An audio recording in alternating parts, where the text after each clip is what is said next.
ಸ್ತೋತ್ರವಾಗಲಿ. ಈ ಒಂದು ಯೂಟ್ಯೂಬ್ ಚಾನಲ್ಗೆ ನಾನು ನಿಮ್ಮನ್ನು ಸ್ವಾಗತ ಕೋರ್ತೇನೆ. ಈ ದಿನ ದೇವರು ಕೊಟ್ಟಿರುವಂಥ ವಿಷಯ ನಿಮಗೆ ತಿಳಿದಿದೆ. ಕತ್ತಲೆಯಿಂದ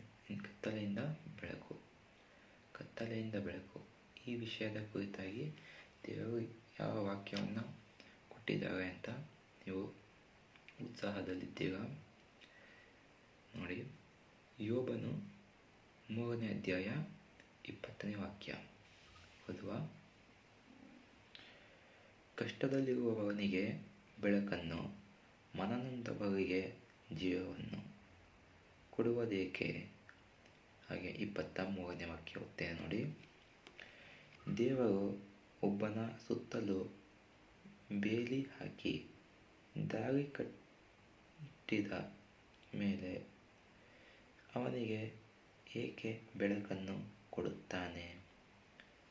ನೋಡಿ, ಈ ಒಂದು ವಾಕ್ಯವನ್ನು ನೋಡಿದಾಗ ನೀವು ಈ ಒಂದು ವಿಡಿಯೋದಲ್ಲಿ ನೀವು ನೋಡುವಾಗ ಒಂದು ಯೋಬನ ಒಂದು ಕಥೆ ಬರ್ತದೆ. ಯೋಬ ಅಂತ ಅಂದರೆ ಆತ ಒಬ್ಬ ದೇವರ ಭಕ್ತನಾಗಿದ್ದ, ದೇವರ ಒಬ್ಬ ತುಂಬ ಭಯಭಕ್ತಿ ಉಳ್ಳವನಾಗಿದ್ದ. ಯಾವಾಗಲೂ ದೇವರಲ್ಲಿ ಒಂದು ಐಕ್ಯತೆ ಒಂದು ಚೆನ್ನಾಗಿತ್ತು. ಅವನೊಂದಿಗೆ ದೇವರ ಐಕ್ಯತೆ ಅವನೊಂದಿಗೆ ಚೆನ್ನಾಗಿತ್ತು. ನೋಡಿ, ಈ ಒಂದು ಕಥೆಯನ್ನು ನೋಡಿದಾಗ ನಿಜವಾಗಲೂ ನಾನೊಬ್ಬ ಕ್ರೈಸ್ತನಾಗಿ ನಾನು ಬೈಬಲನ್ನು ಓದೋದನ್ನು ನನ್ನದೊಂದು ದೊಡ್ಡ ಸಾಕ್ಷಿ ಇದೆ. ಅದನ್ನು ನಾನು ನಿಮ್ಮೊಂದಿಗೆ ಇನ್ನೊಂದು ದಿನ ಹಂಚಿಕೊಳ್ತೇನೆ. ನೋಡಿ, ನಾನು ಬೈಬಲನ್ನು ನಾವು ಯಾವತ್ತೂ ನನ್ನನ್ನು ದೇವರು ಸೇವೆಗೆ ಅಂತ ಕರೆದಾಗ ನಾನು ಅದಕ್ಕೂ ಮುಂಚೆ ನನ್ನ ಸೇವೆಗೆ ಕರೆಯೋದಕ್ಕೂ ಮುಂಚೆ ನಾನು ಹೇಗಿದ್ದೆ, ನಾನು ಏನು ಮಾಡ್ತಾಯಿದ್ದೆ, ನನಗೆ ಎಲ್ಲೆಲ್ಲ ಏನಾಯಿತು ನನ್ನ ಜೀವಿತದಲ್ಲಿ, ಅದನ್ನೆಲ್ಲ ನಾನು ನಿಮ್ಮೊಂದಿಗೆ ಇನ್ನೊಂದು ದಿನ ಹಂಚಿಕೊಳ್ತೇನೆ. ನೋಡಿ, ಈ ಒಂದು ದಿನ ಕರ್ತನು ಕೊಟ್ಟಿರುವಂಥ ಈ ವಾಕ್ಯವನ್ನು ನೋಡುವ. ನೋಡಿ, ಯೋಬನು ಅಂತ ಅಂದರೆ ಆತನ ಕಥೆಯನ್ನು ನೋಡಿದಾಗ ತುಂಬ ಒಂದು ಐಶ್ವರ್ಯವಂತನಾಗಿದ್ದ. ಅವನಿಗೆ ಯಾವುದಕ್ಕೂ ಕೊರತೆ ಇರಲಿಲ್ಲ, ತುಂಬ ಐಶ್ವರ್ಯವಂತನಾಗಿದ್ದ. ನೋಡಿ, ಅವನು ತುಂಬ ಐಶ್ವರ್ಯವಂತನಾಗಿದ್ದರೂ ಮತ್ತು ಅವನೊಂದಿಗೆ ದೇವರ ಐಕ್ಯತೆಯು ತುಂಬ ಚೆನ್ನಾಗಿತ್ತು. ಅವನು ದೇವರೊಂದಿಗೆ ಐಕ್ಯತೆಯಿಂದ ಇದ್ದದ್ದರಿಂದ ಅವನ ಜೀವಿತದಲ್ಲಿ ಬೆಳಕು ಇತ್ತು. ನೀವು ಕೇಳುವುದು, ಹೇಗೆ ಬ್ರದರ್ ಹೇಳ್ತೀರಾ? ನೀವು ಆತನ ಜೀವಿತದಲ್ಲಿ ದೇವರೊಂದಿಗೆ ಆತನ ಐಕ್ಯತೆ ಚೆನ್ನಾಗಿತ್ತು, ಅದರಿಂದ ಅವನ ಜೀವಿತದಲ್ಲಿ ಒಂದು ಬೆಳಕಿತ್ತು ಅಂತ ಹೇಗೆ ಹೇಳ್ತೀರಾ ಅಂತ ಕೇಳ್ಬೋದು. ದೇವವಾಕ್ಯದಲ್ಲಿ ನೋಡುವಾಗ ಯೇಸು ಸ್ವಾಮಿ ಏನಂತ ಹೇಳಿದ್ದಾರೆ ಅಂತಂದರೆ, ಇದು ಎಲ್ಲರಿಗೂ ಸಾಮಾನ್ಯವಾಗಿ ಗೊತ್ತಿರುವಂಥ ಒಂದು ವಾಕ್ಯ. ನಾನು ಲೋಕಕ್ಕೆ ಬೆಳಕಾಗಿದ್ದೇನೆ ಅಂತ. ಈ ಮಾತನ್ನು ಯೇಸು ಸ್ವಾಮಿ ಹೇಳಿರುವಂಥ ಈ ಒಂದು ನುಡಿ. ನೋಡಿ, ಈ ಒಂದು ನೋಡಿ, ಯೇಸು ಸ್ವಾಮಿ ಒಂದು ವಾಕ್ಯದಲ್ಲಿ ಏನು ಹೇಳಿದ್ದಾರೆ ಅಂತಂದರೆ, ಇಡೀ ಲೋಕವನ್ನು ಸೃಷ್ಟಿ ಮಾಡಿದವರು ಅವಾಗ ಯೇಸು ಅಂದರೆ ತ್ರಿಯೇಕ ದೇವರ ಅಂತ ನೋಡಿದಾಗ ತಂದೆ, ಮಗ, ಪರಿಶುದ್ಧಾತ್ಮರು. ತಂದೆ, ಮಗ, ಪರಿಶುದ್ಧಾತ್ಮರು ಎಲ್ಲ ಒಂದೇನೇ. ಆದರೆ ಕೆಲವೊಬ್ಬ ಕ್ರೈಸ್ತರು ಅದನ್ನು ಬೇರೆ ರೀತಿ ತಿಳ್ಕೊಂಡಿದ್ದಾರೆ. ಅದರ ಬಗ್ಗೆ ಇನ್ನೊಂದನ್ನು ಮಾತಾಡುವ. ನೋಡಿ, ಈ ದಿನ ಕೊಟ್ಟಿರುವಂಥ ವಾಕ್ಯದಲ್ಲಿ ಆತನು ಈ ಲೋಕಕ್ಕೆ ಬೆಳಕಾಗಿದ್ದಾನೆ ಅಲ್ವಾ? ಈಗ ಅದಕ್ಕಾಗಿಯೇ ಆತನು ಈ ಲೋಕಕ್ಕೆ ಬೆಳಕಾಗಿರುವಾಗ ಯೋಬನ ಜೀವಿತದಲ್ಲಿ ಕೂಡ ಆತನು ಬೆಳಕಾಗಿದ್ದನು ಅಲ್ವಾ? ಆತನಿಗೆ ಯೋಬನಿಗೆ ಯಾವುದೇ ರೀತಿ ಕೊರತೆ ಆಗಲಿಲ್ಲ. ದೇವರು ಆತನನ್ನು ಚೆನ್ನಾಗಿಟ್ಟಿದ್ದರು ಅಲ್ವಾ? ಮತ್ತೆ ಈ ಒಂದು ವಾಕ್ಯದಲ್ಲಿ ನೋಡುವಾಗ ಅದೇ ಯೋಬನು ಆಡಿರುವಂಥ ನುಡಿಯಿದು 3ನೇ ಅಧ್ಯಾಯ. ಯೋಬನು 3ನೇ ಅಧ್ಯಾಯ 20ನೇ ವಾಕ್ಯ ಮತ್ತು 23ನೇ ವಾಕ್ಯ. ಏನಂತ ಕೇಳ್ತಾ ಇದ್ದಾನೆ ಅಲ್ಲಿ? ಒಂದು ಪ್ರಶ್ನೆ ಮಾಡ್ತಾ ಇದ್ದಾನೆ. ಯೋಬನು ಒಂದು ಪ್ರಶ್ನೆ ಮಾಡ್ತಾ ಇದ್ದಾನೆ. ಈ ಒಂದು ಪ್ರಶ್ನೆಯನ್ನು ಯಾವಾಗ ಮಾಡ್ತಾ ಇದ್ದಾನೆ ಅಂತಂದರೆ, ಒಬ್ಬನು ಅವನು ಕಷ್ಟದಲ್ಲಿದ್ದಾಗ ಅವನ ಜೀವಿತದಲ್ಲಿ ಒಂದು ತುಂಬ ದೊಡ್ಡ ಕಷ್ಟ ಬರುತ್ತೆ. ಒಂದು ಕಷ್ಟ ಬಂದಾಗ ಆತನು ಈ ಒಂದು ನುಡಿಯನ್ನು ಆಡ್ತಾ ಇದ್ದಾನೆ. ಏನಂತ ಹೇಳ್ತಾ ಇದ್ದಾನೆ ನೋಡಿ, 23ನೇ ಅಧ್ಯಾಯ, ಯೋಬನು 3ನೇ ಅಧ್ಯಾಯ, ಸರಿಯಾಗಿ ಗಮನಿಸಿ. ಜೋಬ್ ಚಾಪ್ಟರ್ 3 ವರ್ಸ್ 20.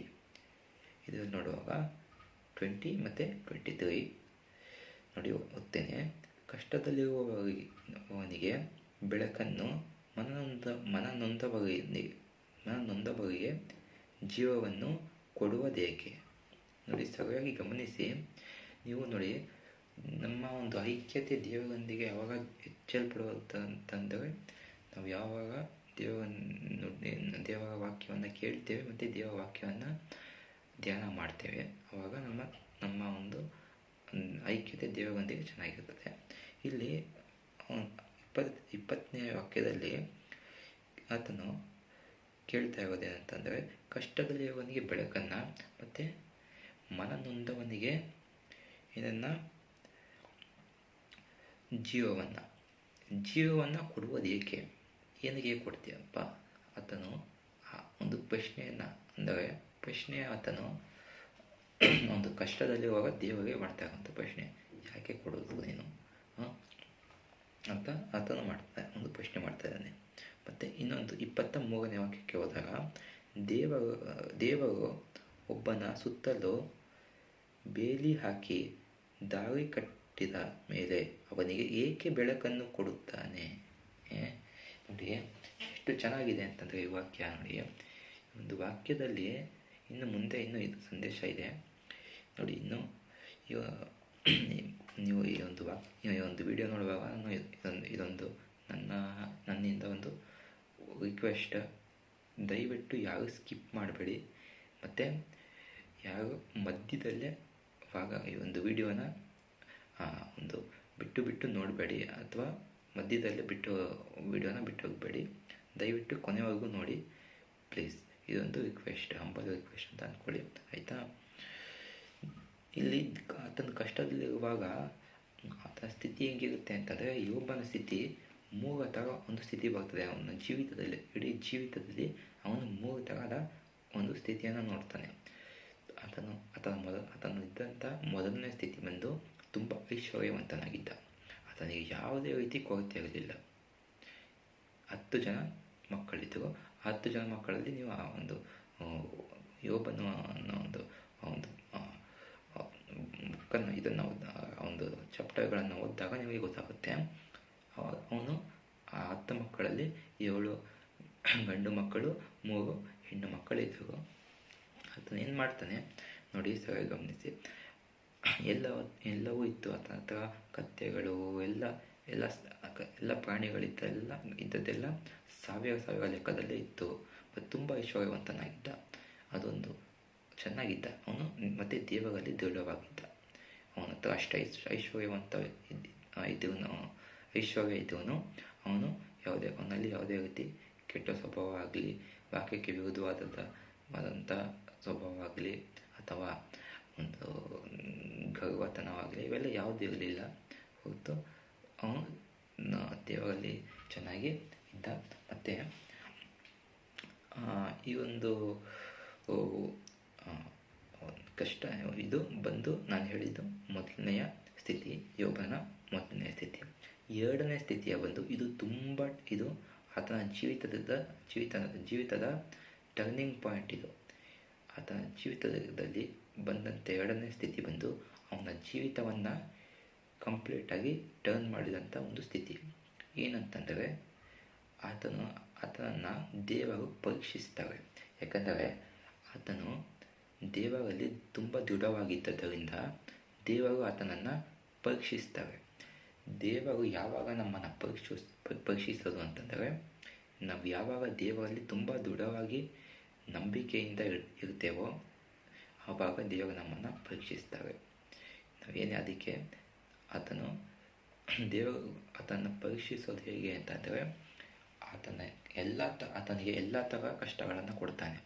ಎಲ್ಲ ಥರ ಕಷ್ಟಗಳನ್ನು ಕೊಟ್ಟು ಆತನಿಗೆ ಆತ ಇದ್ದಂಥ ಎಲ್ಲ ಐಶ್ವರ್ಯವನ್ನು ಕಿತ್ಕೊಳ್ತಾನೆ, ಮತ್ತು ಆತನಿಗಿದ್ದಂಥ ಮಕ್ಕಳನ್ನು ಕೂಡ ಕಿತ್ಕೊಳ್ತಾನೆ, ಮತ್ತು ಆತನಿಗಿದ್ದಂಥ ಒಂದು ಆರೋಗ್ಯವನ್ನು ಕೂಡ ಆತನು ಕಿತ್ಕೊಳ್ತಾನೆ. ಆಗ ಮತ್ತೆ ಆದರೆ ಅವನ ಪ್ರಾಣಕ್ಕೆ ಯಾವುದೇ ರೀತಿ ಹಾನಿ ಆಗೋದಿಲ್ಲ. ಮತ್ತು ಆತನ ಕಷ್ಟ ಎಲ್ಲಿವರೆಗೂ ಬಂದಿರುತ್ತೆ ಅಂತಂದರೆ, ಬೂದಿಯಲ್ಲಿ ಆತನು ಬೂದಿಯ ಮೇಲೆ ಕುಳಿತುಕೊಂಡು ಒಂದು ಮಡಿಕೆಯ ಚೂರನ್ನು ತಗೊಂಡು ಆತನ ಮೈಯನ್ನು ಆತನು ಕೇಳ್ಕೊಳ್ಳುವಾಗ ಅಂತ ಸ್ಥಿತಿಯವರೆಗೂ ಬಂದಿರ್ತಾನೆ. ಆದರೂ ಕೂಡ ಅಷ್ಟು ಒಂದು ಕಠಿಣವಾದ, ಅಷ್ಟು ಒಂದು ಕೆಟ್ಟ ಸ್ಥಿತಿಗೆ ಬಂದರು ಯೋಬನು ದೇವರನ್ನು ಬಿಟ್ಕೊಡೋದಿಲ್ಲ.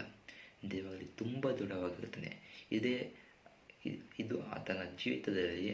ಆದರೆ ಯೋಬನಿಗೆ ಅದು ಗೊತ್ತಿರೋದಿಲ್ಲ. ಏನು ಗೊತ್ತಿರೋದಿಲ್ಲ ಅಂತ ಅಂದರೆ, ಇದು ದೇವರು ನನ್ನ ಪರೀಕ್ಷಿಸ್ತಾ ಇದ್ದಾರೆ ಅಂತ ಗೊತ್ತಿರೋದಿಲ್ಲ. ಆವಾಗ ಆದರೂ ಕೂಡ ಅವನಿಗೆ ಎಂಥ ಕಷ್ಟ ಬಂದರೂ ದೇವರನ್ನು ಅವನು ಬಿಟ್ಕೊಡಲಿಲ್ಲ. ಮತ್ತು ಮೂರನೇ ಸ್ಥಿತಿ ಯಾವುದು ಅಂತಂದರೆ ಯೋಬನದು, ಅವನಿಗಿದ್ದಂಥ ಐಶ್ವರ್ಯದ ದೇವರು ಅವನನ್ನು ಪರೀಕ್ಷಿಸಿದಾಗ ಅವನಿಗಿದ್ದಂಥ ಐಶ್ವರ್ಯಕ್ಕಿಂತ 2ರಷ್ಟು ಹೆಚ್ಚಲಾಗಿ ಕೊಡಲ್ಪಡುತ್ತೆ ಅವನಿಗೆ. ಇವಾಗ ಆತನಿಗೆ ದೇವರಲ್ಲಿದ್ದಂಥ ಒಂದು ಐಕ್ಯತೆ ಇನ್ನೂ ಹೆಚ್ಚಾಗುತ್ತೆ. ಹೇಗೆ ಅಂದರೆ, ಆತನಿಗೆ ಇನ್ನೂ ಹೆಚ್ಚಾಗಿ ನಂಬಿಕೆ ಬರುತ್ತೆ. ಮತ್ತು ನೋಡಿ, ಈ ವಾಕ್ಯದಲ್ಲಿ ಹೇಳಿರೋ ಪ್ರಕಾರ ಆತನು ಏನಕ್ಕೆ ಕೊಡೋದು, ಇದು ಕ್ವಶನ್ ಮಾಡ್ತಾ ಇದ್ದಾನೆ ಇಲ್ಲಿ. ಏನಕ್ಕೆ ಕೊಡ್ತಾನೆ ಬೆಳಕನ್ನು ದೇವರು ನಮಗೆ? ಯಾಕೆ ನಾವು ಒಬ್ಬ ಏನು ಹೇಳ್ತೇವೆ, ನೋಡಿ, ಕಷ್ಟದಲ್ಲಿರುವವನಿಗೆ ಬೆಳಕನ್ನು, ಮತ್ತು ಮನನೊಂದವನಿಗೆ ಜೀವವನ್ನು ಯಾಕೆ ಕೊಡ್ತಾನೆ? ಮನನೊಂದವನು ಏನು ಮಾಡ್ಕೊಳ್ತಾರೆ? ಯುವಕರಾಗಿ ಹೇಳ್ತಾ ಇದ್ದೀನಿ ನಾನು. ನೋಡಿ, ಇದು ನನ್ನ ಒಂದು ಮೊದಲನೆಯ ವಿಡಿಯೋ ಆಗಿರೋದ್ರಿಂದ, ನೋಡಿ, ಇದಕ್ಕೂ ಮುಂಚೆ ನಾನು ಒಂದು ವಿಡಿಯೋ ಮಾಡಿದ್ದೆ, ಅದು ನನಗೆ ಸಕ್ಸಸ್ ಆಗಲಿಲ್ಲ. ಅದಕ್ಕೋಸ್ಕರ ಅದನ್ನು ನಾನು ಅಪ್ಲೋಡ್ ಮಾಡೋಕ್ಕೆ ಹೋಗಲಿಲ್ಲ. ನೋಡಿ, ಮತ್ತು ಈ ಒಂದು ಚಾನಲನ್ನು ನಾನು ಕ್ರಿಯೇಟ್ ಮಾಡಿ ನನ್ನ ಲೈಫಲ್ಲಿ ಯಾವತ್ತೂ ನಾನು ಯೂಟ್ಯೂಬ್ ಚಾನಲನ್ನು ನಾನು ಕ್ರಿಯೇಟ್ ಮಾಡಿ ನಾನು ಯಾವುದೇ ರೀತಿ ಅದರಲ್ಲಿ ನನಗೆ ಯಾವುದೇ ರೀತಿ ಅನುಭವ ಇಲ್ಲ. ನಾನು ಮತ್ತೆ ಇನ್ನೊಂದು ಹೇಳೋದು ಮರ್ತೋಯ್ತು. ನಾನು ಮಾತನಾಡುವಾಗ ದಯವಿಟ್ಟು ಗಮನಿಸಿ, ನಾನು ಮಾತನಾಡುವಾಗ ನನ್ನ ಬಾಯಿಯ ನುಡಿಗಳು, ನನ್ನ ಮಾತುಗಳು ಸ್ವಲ್ಪ ತೊದಲುತ್ತೀನಿ. ನೀವು ಸ್ವಲ್ಪ ಅದರಲ್ಲಿ ಏನೋ ಮಿಸ್ಅಂಡರ್ಸ್ಟ್ಯಾಂಡ್ ಮಾಡ್ಕೊಬೇಡಿ, ಓಕೆನಾ? ದಯವಿಟ್ಟು ಕೊನೆಯವರೆಗೂ ನೋಡಿ. ಇಲ್ಲಿ ದೇವರನ್ನು ಆತನು ಪ್ರಶ್ನೆ ಮಾಡಿದಾಗ ದೇವರು ಅವನಿಗೆಲ್ಲವನ್ನು ಕೊಡ್ತಾರೆ. ಆತನ ಒಂದು ಸ್ಥಿತಿಯನ್ನು ದೇವರನ್ನು ಕೂಡ ನೋಡೋಕ್ಕಾಗದೆ ಎಲ್ಲವನ್ನು ಕೊಡ್ತಾರೆ ಅಂತ ಅಂದ್ಕೊಬೋದು, ಆಯಿತಾ? ಅಂದರೆ ಅದು ಎರಡರ ಪಟ್ಟು ಹೆಚ್ಚಾಗಿ ಕೊಡ್ತಾರೆ. ನೋಡಿ, ನನ್ನ ಬಾಯಿ ನುಡಿಗಳು ಸ್ವಲ್ಪ ತೊದಲು ಬರ್ತದೆ, ಅದನ್ನು ಏನು ತಪ್ಪಾಗಿ ತಿಳ್ಕೊಬೇಡಿ, ಆಯಿತಾ? ನನ್ನ ಮಾತುಗಳಿಂದ ನೀವು ಮಧ್ಯದಲ್ಲಿ ಬಿಟ್ಟು ಹೋಗಬೇಡಿ, ಓಕೆನಾ? ಕೊನೆಯವರೆಗೂ ದಯವಿಟ್ಟು ನೋಡಿ, ಓಕೆನಾ? ಈಗ ನಾವು ನೆಕ್ಸ್ಟ್ ಲೂಕನು ಬರೆದ ಸುವಾರ್ತೆ 7ನೇ ಅಧ್ಯಾಯ 39ನೇ ವಾಕ್ಯಕ್ಕೆ ಹೋಗೋಣ. ನೋಡಿ, ಪ್ರಶ್ನೆ ಮಾಡ್ತಾ ಇದ್ದೇನೆ. ಈ ಒಂದು ಪ್ರಶ್ನೆಗೆ ನಾನು ಕೊಡ್ತಾ ಇದ್ದ ಉತ್ತರ ನಾನು ಕೊಡೋದಿಲ್ಲ, ದೇವರು ಕೊಡ್ತಾರೆ. ವಾಕ್ಯದ ಮುಖಾಂತರ ದೇವರು ಕೊಡ್ತಾರೆ. ನೋಡಿ, ಯೋಬನಿಗೆ ಬಂದಂಥ ಕಷ್ಟ ನಮಗೆ ಬಂದಿದ್ದರೆ ನಾವು ನಿಜವಾಗ್ಲೂ ಜೀವಿಸ್ತಾ ಇದ್ದಿಲ್ಲ. ನಾನು ಒಂದು ಚಾನಲನ್ನು ಮಾಡಿದ್ದು ಉದ್ದೇಶ ಏನಂತ ಹೇಳೋದು ಅವಾಗಲೇ ಬಂದೆ ಪಾಯಿಂಟಿಗೆ, ಅದರ ಮಧ್ಯದಲ್ಲಿ ಬಿಟ್ಬಿಟ್ಟೆ, ಸಾರಿ, ಓಕೆನಾ? ಏನಕ್ಕೆ ಅಂತಂದರೆ, ನಾನು ಈ ಒಂದು ಚಾನಲನ್ನು ಕ್ರಿಯೇಟ್ ಮಾಡಿ ಆ ಚಾನಲಲ್ಲಿ ಒಂದು ವಿಡಿಯೋಗಳನ್ನು ಅಪ್ಲೋಡ್ ಮಾಡಬೇಕು ಅಂತ ಏನಕ್ಕೆ ಬಂದಿದ್ದು ಅಂತಂದರೆ, ದೇವರು ಹೇಳಿರೋ ಪ್ರಕಾರ ಲೋಕವೆಲ್ಲ ಹೋಗಿ ನನ್ನ ಸುವಾರ್ತೆಯನ್ನು ಸಾರಿರಿ ಅಂತ ಹೇಳ್ತಾರಲ್ಲ. ನೀವು ಕೇಳ್ಬೋದು, ಲೋಕವೆಲ್ಲ ಹೆಂಗೆ ಹೋಗೋದು ಅಂತ. ಅದಕ್ಕೆ ಹೆಂಗೆ ಅಂದರೆ, ನಾವು ಹೋಗೋಕ್ಕೆ ಆಗದಿದ್ರೂ ಈಗ ನಾವು ಒಂದೊಂದು ಜನರೇಷನ್ ಬೆಳೆಯುವಾಗ ಟೆಕ್ನಾಲಜಿಗಳು ಹಾಗೆ ಬೆಳೀತವೆ. ನಾನು ಯಾವ ಒಂದು ಮೊಬೈಲನ್ನು ಉಪಯೋಗಿಸ್ಕೊಂಡು, ಅಥವಾ ನೀವು ಒಂದು ಮೊಬೈಲನ್ನು ಉಪಯೋಗಿಸ್ಕೊಂಡು ನೋಡಿ ಇದೊಂದು ಪಬ್ಲಿಕ್ ಅಕೌಂಟ್, ಓಕೆನಾ? ಈ ಪಬ್ಲಿಕ್ ಅಕೌಂಟ್ ಅಂತ ಅಂದರೆ, ಈ ಒಂದು ನಾನು ಅಪ್ಲೋಡ್ ಮಾಡುವಂಥ ವಿಡಿಯೋ ಎಲ್ಲ ಕಂಟ್ರಿಗಳಾಗಲಿ ಎಲ್ಲ ಕಡೆ ಹೋಗುತ್ತೆ, ಆಯಿತಾ. ಆದ್ದರಿಂದ ಜನ ನೋಡಲಿ ಅಂತ ಮತ್ತು ಒಂದು ಉದ್ದೇಶ.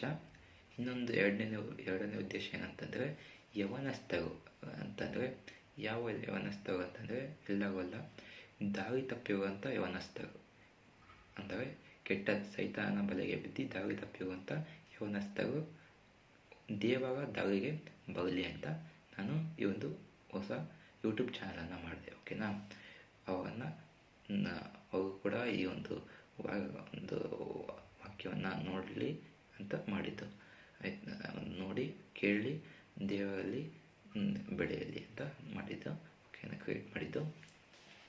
ಈಗ ಲೂಕ್ ಚಾಪ್ಟರ್ 7 ವರ್ಸ್ 39 ನೋಡುವಾಗ, ಲೂಕನ್ನು ಬರೆದ ಸುವಾರ್ತೆ 7ನೇ ಅಧ್ಯಾಯ 39ನೇ ವಾಕ್ಯ ನೋಡುವಾಗ ಅದರಲ್ಲಿ ನೋಡಿ ಏನಂತ ಬರೆಯಲ್ಪಟ್ಟಿದೆ ಗೊತ್ತಾ. ಅಲ್ಲಿ ಒಂದು ಇದು ಕೂಡ ಒಂದು ಘಟನೆ ಆಯಿತಾ.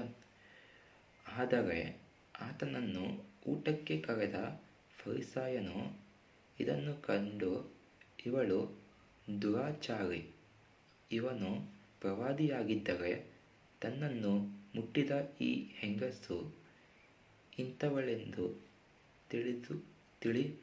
ತಿಳುಕೊಳ್ಳುತ್ತಿದ್ದನು ಅಂದುಕೊಂಡನು. ಏನಂತ ಇದೆ ಇಲ್ಲಿ ಒಂದು ಘಟನೆ ನಡೆಯುತ್ತೆ. ಏನಂತಂದರೆ ಒಬ್ಬ ಫರಿಸಾಯನು ಆತನ ಮನೆಗೆ ಯೇಸು ಸ್ವಾಮಿಯನ್ನು ಆತನ ಮನೆಗೆ ಊಟಕ್ಕೆ ಅಂತ ಕರೀತಾನೆ. ಯೇಸು ಸ್ವಾಮಿ ಅದನ್ನು ಒಪ್ಪಿಕೊಂಡು ಆತನ ಮನೆಗೆ ಊಟಕ್ಕಂತ ಹೋಗ್ತಾನೆ.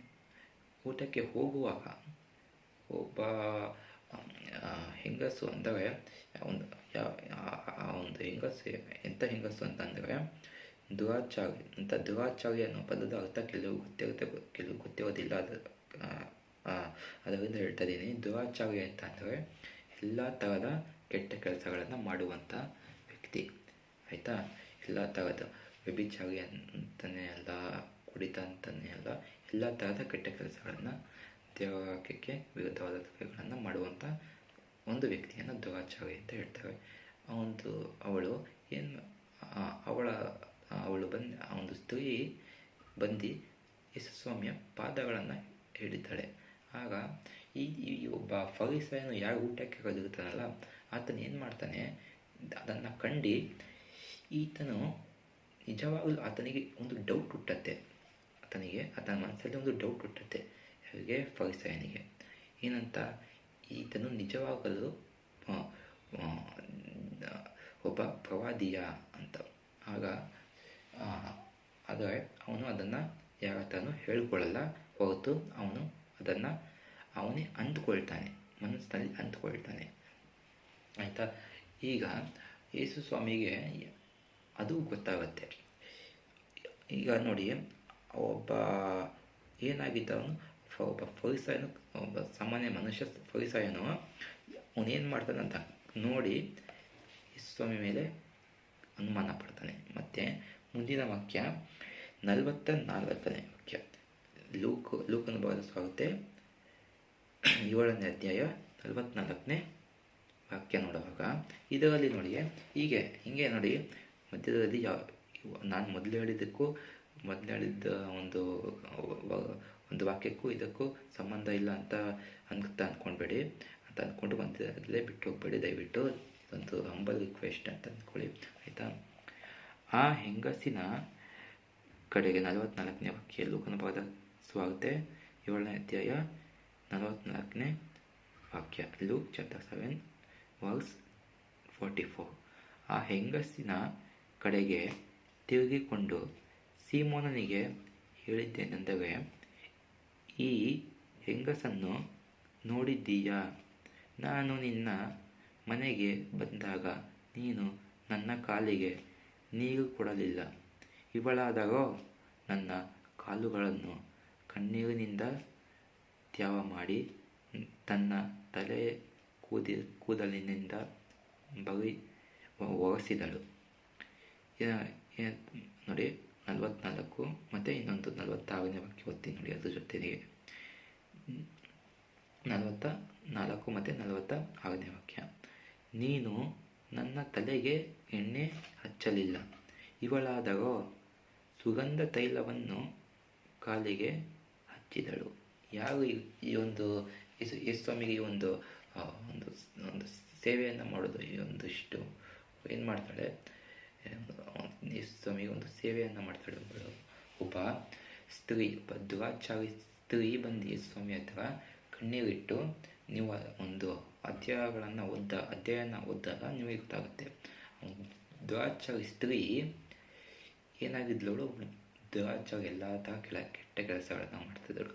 ಕೆಟ್ಟ ಕೆಲಸಗಳನ್ನು ಮಾಡೋರು ಯಾರು ಸೈತಾನನ ಬಲೆಗೆ ಬಿದ್ದು ಸೈತಾನಲ್ಲಿ ಜೀವಿಸ್ತಾ ಇರ್ತಾರೋ ಅವರು ಕೆಟ್ಟ ಕೆಲಸಗಳನ್ನು ಮಾಡೋದಲ್ವ. ನಾವು ಕೂಡ ತಿಳಿದೇ ಮಾಡುವಂಥ ಕೆಟ್ಟ ಕೆಲಸಗಳನ್ನು ದೇವರು ಕ್ಷಮಿಸ್ತಾರೆ.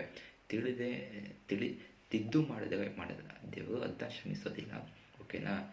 ದಯವಿಟ್ಟು ನೀವು ಅದನ್ನ ಹೆಂಗಾದರೂ ನೀವು ದೇವರ ಒಂದು ವಾಕ್ಯಗಳನ್ನು ಓದಿದಾಗ ನಿಮಗೆ ಗೊತ್ತಾಗುತ್ತೆ. ನೋಡಿ, ಇಲ್ಲಿ ಯೇಸು ಸ್ವಾಮಿ ಏನು ಹೇಳ್ತಾ ಇದ್ದಾಗ, ನಾನು ನಿನ್ನ ಮನೆಗೆ ಬಂದಾಗ ನೀನು ನನಗೆ, ಯಾರಿಗೆ ಸೀಮೋನ್ ನಿನಗೆ ಹೇಳ್ತಾ ಇರೋದು, ನಾನು ನಿನ್ನ ಮನೆಗೆ ಬಂದಾಗ ನೀನು ನನಗೆ ನನ್ನ ಕಾಲಿಗೆ ನೀನು ನೀರು ಕೊಡಲಿಲ್ಲ. ಆದರೆ ಇವಳಾದಾಗ ಅವಳ ಏನಂತ ಹೇಳಿದಾಗ ನೋಡಿ, ಈ ಹೆಂಗಸ ನೋಡು, ಅವಳ ಕಣ್ಣೀರಲ್ಲೇ ಕಾಲನ್ನು ತ್ಯಾಗ ಮಾಡಿದಂಥ ಹೆಂಗಸು. ಅಷ್ಟು ಕಣ್ಣೀರನ್ನು ಇಟ್ಟಿದ್ದಾಳೆ ಅಂತಂದರೆ ಅವಳ ಒಂದು ಮನಸ್ಸಿಗೆ ಎಷ್ಟು ನೋವಾಗಿರಬೇಕಲ್ವ. ಒಬ್ಬ ಮನುಷ್ಯನಿಗೆ ಕಣ್ಣೀರು ಅಂತ ಬರೋದು ಎರಡು ವಿಷಯದಲ್ಲಿ ಆತನಿಗೆ ಬರುತ್ತದೆ. ಯಾವಾಗ ಗೊತ್ತಾ? ಎರಡು ವಿಷಯ ಅಂತಂದರೆ, ತುಂಬ ಅಂದರೆ ಯಾವ ಒಂದು ಸ್ಥಿತಿಯಲ್ಲಿ ಬರುತ್ತೆ ಅಂತಂದರೆ, ತುಂಬ ಖುಷಿಯಾದಾಗ ಮತ್ತು ತುಂಬ ದುಃಖ ಆದಾಗಲೂ ಬರುತ್ತೆ, ತುಂಬ ದುಃಖ ಆದಾಗಲೂ ಬರುತ್ತೆ, ಖುಷಿಯಾದಾಗ ಮತ್ತು ದುಃಖ ಆದಾಗ ಬರುತ್ತೆ. ಈ ಒಂದು ಹೆಂಗಸು ಕಾಲು ತ್ಯಾವ ಆಗುವಷ್ಟು ಒಂದು ಕಣ್ಣೀರನ್ನು ಇಟ್ಟಿದ್ದಾಳೆ ಅಂತಂದರೆ ಅವಳ ಮನಸ್ಸಿಗೆ ಎಷ್ಟು ನೋವಾಗಿರಬೇಕಲ್ವ.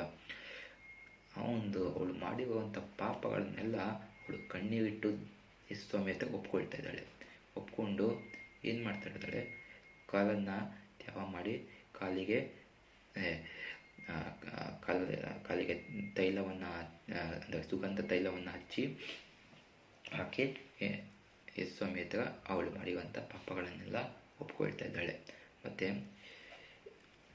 ಅದಕ್ಕೆ ಈ ವಾಕ್ಯ ಏನು ಹೇಳುತ್ತೆ ಅಂತಂದರೆ, ನೀವು ಪಾಪ ಮಾಡಿದರೆ ಆ ಪಾಪಗಳನ್ನು ಒಪ್ಕೊಳ್ಬೇಕು. ನೋಡಿ, ಆದಾಮ ಮತ್ತು ಅವಳು ಇವಾಗ ಕಥೆಯಲ್ಲಿ ನೋಡಿದಾಗ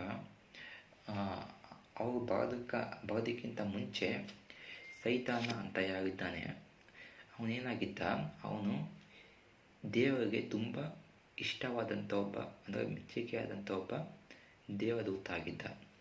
ಅವನು ಸೈತಾನ ಆಗೋಕ್ಕೆ ಮುಂಚೆ. ಆದರೆ ಸೈತಾನ ಏನು ಮಾಡ್ದ, ಆತನು ಮಾಡಿದಂಥ ಒಂದು ತಪ್ಪನ್ನು, ಒಂದು ಪಾಪವನ್ನು ಅವನು ಒಪ್ಕೊಳ್ಳಲಿಲ್ಲ. ಹೊರತು ಅವನು ದೇವರಿಗೆ ಒಂದು ಚಾಲೆಂಜನ್ನು ಮಾಡ್ದ. ಅದಕ್ಕೆ ಆತನನ್ನು ಪರಲೋಕದಿಂದ ಇಹಲೋಕಕ್ಕೆ ತಳ್ಳಲ್ಪಡ್ತು ಅಂತಲೂ ಹೇಳ್ಬೋದು. ದೂಡಲ್ಪಡ್ತು. ಏನು ಮಾಡ್ದ ಆತನು? ಅದಕ್ಕೆ ಸೈತಾನ ಅಂತ ಆಗಿದ್ದು, ಆಯಿತಾ. ಲೂಸಿಫರ ಅಂತ ಇದ್ದಿದ್ದವನು ಲೂಸಿಫರ ಹೋಗಿ ಸೈತಾನ ಆದ, ಆಯಿತಾ. ಇವಾಗ ನಾವು 48ನೇ ವಾಕ್ಯ ಓದೋಣ. ಆಮೇಲೆ ಆತನು ಅವಳಿಗೆ, ನಿನ್ನ ಪಾಪಗಳು ಕ್ಷಮಿಸಲ್ಪಟ್ಟಿವೆ ಎಂದು ಹೇಳಿದನು. ಲೂಕನ ಬಾಲಸ್ವಾಗುತ್ತೆ 7ನೇ ಅಧ್ಯಾಯ 48ನೇ ವಾಕ್ಯ ಏನಂತ ಹೇಳುತ್ತೆ, ಆಮೇಲೆ ಆತನು ಅವಳಿಗೆ, ನಿನ್ನ ಪಾಪಗಳು ಕ್ಷಮಿಸಲ್ಪಟ್ಟಿವೆ ಎಂದು ಹೇಳಿದನು. ಹಾಗೆ ಅದೇ ರೀತಿಯಾಗಿ 50ನೇ ವಾಕ್ಯ ಓದ್ತೀನಿ ನೋಡಿ. ಲೂಸಿಫರ್ 7ನೇ ಅಧ್ಯಾಯ 50ನೇ ವಾಕ್ಯ. ಆದರೆ ಆತನು ಆ ಹೆಂಗಸಿನಿಗೆ, ನಿನ್ನ ನಂಬಿಕೆಯೇ ನಿನ್ನನ್ನು ರಕ್ಷಿಸಿ, ಅದೇ ಸಮಾಧಾನದಿಂದ ಹೋಗು ಎಂದು ಹೇಳಿದನು.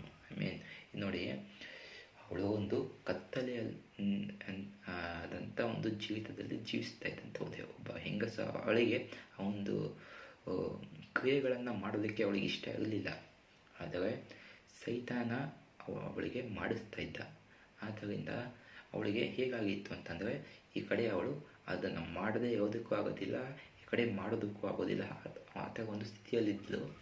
ಆವಾಗ ಏನು ಮಾಡಿದ ಆದರೆ ಅವಳು ಯೇಸುಸ್ವಾಮಿಯ ಒಂದು ಯೇಸುಸ್ವಾಮಿಯನ್ನು ನಂಬಿದ್ಲು. ಯೇಸುಸ್ವಾಮಿ ಈ ಒಬ್ಬ ದೇವಕುಮಾರನು ಅಂತ ನಂಬಿದ್ಲು, ಮತ್ತು ಆತನ ಎಲ್ಲ ಸರ್ವಶಕ್ತನು ಅಂತ ನಂಬಿದ್ಲು. ಅದಕ್ಕೆ ದೇವರ ಬಳಿಗೆ ಹೋಗಿ ಆಕೆ ಅಂದರೆ ಯೇಸುಸ್ವಾಮಿ ಹತ್ರ ಹೋಗಿ ಯೇಸುಸ್ವಾಮಿ ಪಾದಗಳಿಗೆ ಒಂದು ಅವಳ ಕಣ್ಣೀರಿನಿಂದ ನಾವು ಹಾಗೆ ಕಣ್ಣೀರಿನಿಂದ ಆಕೆ ಆತನ ಪಾದಗಳನ್ನು ತ್ಯಾವ ಮಾಡಿ ಆತನ ಪಾದಕ್ಕೆ ಸುಗಂಧ ತೈಲವನ್ನು ಹಚ್ಚಿ ಅವಳು ಅವಳು ಮಾಡಿದಂಥ ಪಾಪಗಳನ್ನೆಲ್ಲವನ್ನು ಅವಳು ಒಪ್ಪಿಕೊಂಡು ಅವಳು ಒಂದು ಕತ್ತಲೆಯ ಜೀವಿತದಿಂದ ಬೆಳಕಿನ ಜೀವಿತಕ್ಕೆ ಬಂದಳು. ಹೇಗೆ ನೋಡಿ, ಈ ಒಂದು ವಾಕ್ಯಗಳನ್ನು ಧ್ಯಾನ ಮಾಡುವಾಗ ನನಗೆ ಸಿಕ್ಕಿದ್ದ ಗಾಸ್ಪಲ್ ಇದೇ ಗಾಸ್ಪಲ್ ಹೇಳ್ತಾ ಇದ್ದೀನಿ ನೋಡಿ.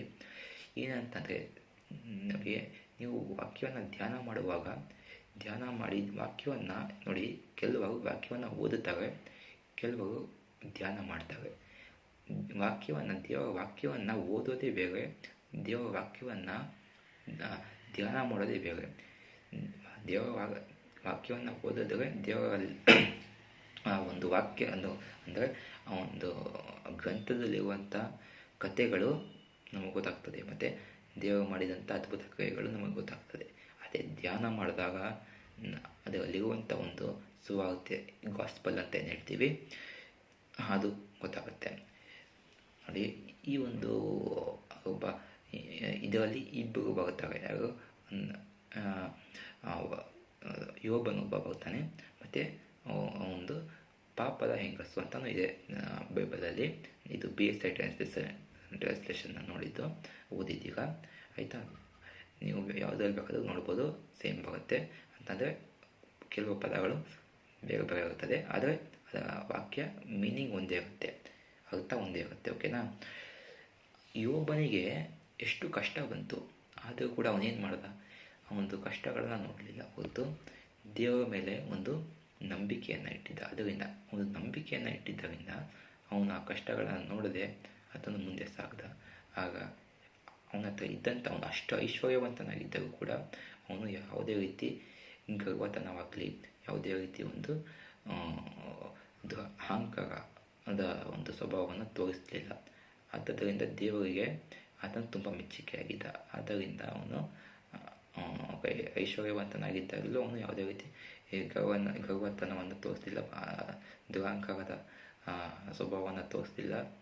ಮತ್ತು ಆತನು ಮೂರನೇ ಸ್ಥಿತಿಗಳನ್ನು ಹೇಳಿದೆ. ಮೂರನೇ ಸ್ಥಿತಿ ಯಾವುದು, ಯೋಬಂದು ಆತನಿಗಿದ್ದಂಥ ಅಷ್ಟು ಐಶ್ವರ್ಯಕ್ಕಿಂತಲೂ ಅದಕ್ಕಿಂತ ಎರಡಲ್ಪಟ್ಟು ಹೆಚ್ಚಾಗಿ ಆತನಿಗೆ ಕೊಡಲ್ಪಟ್ಟಿತು.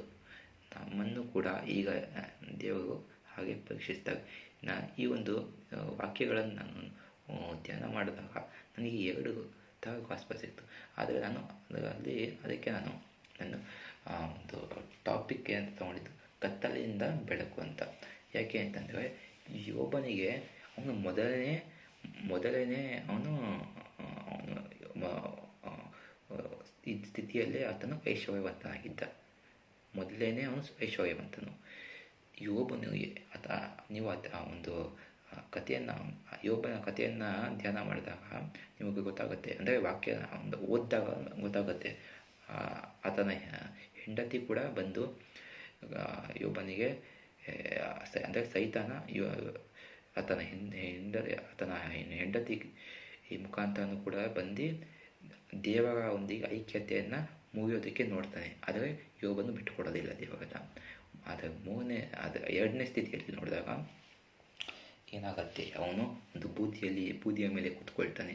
ಬೂದಿಯ ಮೇಲೆ ಕೂತ್ಕೊಂಡು ಆತನಿಗೆ ಒಂದು ಏನು ಹೇಳ್ತಾರೆ, ಪಾಟ್, ಇಂಗ್ಲೀಷಲ್ಲಿ ಪಾಟ್ ಅಂತ ಹೇಳ್ತಾರೆ, ಮಡಿಕೆ. ಆ ಮಡಿಕೆಯ ತುಂಡೇನಿರುತ್ತಲ್ಲ, ಆ ತುಂಡನ್ನು ತಗೊಂಡು ಆತನ ಮೈಯನ್ನು ಆತನು ಕೇಳ್ಕೊಳ್ತಾನೆ. ಅಷ್ಟರ ಮಟ್ಟಿಗೆ ಹೇಗಿದ್ದನವನು ಹೇಗಾಗ್ತಾನೆ.